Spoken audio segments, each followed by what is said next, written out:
लोग मोबाइल गाँव में आ गए हैं और देखते हैं प्रधान जी विकास के लिए क्या किए हैं। और एक चाचा खड़े हैं, इनसे बात करें। कैमरा घुमाओ जी। चाचा जी, विकास के लिए प्रधान जी क्या किए हैं?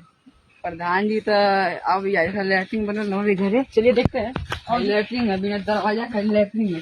बुझ जाई लगता है लैट्रिन का दरवाजा खा गए हैं बेच के। और हाय रखा झोपड़ी में रही पानी पीवेला हमेशा। अभी कॉलोनी में मिला क्या जी आपको? नहीं। कौन प्रधान है? कितनी मिलवाइए हमसे। चलिए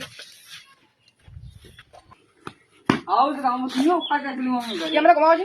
लगता है कि प्रधान जी चोर है का जी? यहाँ का दूसरे का मशीन खुलवा के अपने घर पे रखे हैं। कौन प्रधान है जी? चलो हमको दिखाओ। चलिए यह हूँ मतलब प्रधान यह हुआ।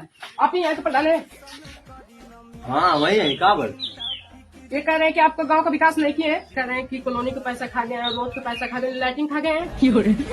लैट्रिन में पैसा खा गए हैं। ओ सॉरी। हाँ, लैट्रिन का पैसा खा गए हैं।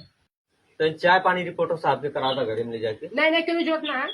अरे रे कह लो जा बड़ा दूर से आए। चलिए इतना कह रहे हैं तो कह लेते हैं। चलिए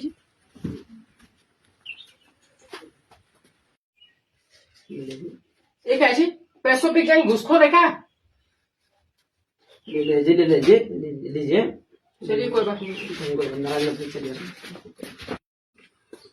झूठ मूठ का इल्जाम लगा रहे प्रधान जी पे। इतना ईमानदारी प्रधान जी है। चलो ऐसा सोचो, जब सरकार पैसे नहीं देगी तो प्रधान जी अपने घर से लगाएंगे। चलो फालतू में टाइम वेस्ट करते हैं हम लोग।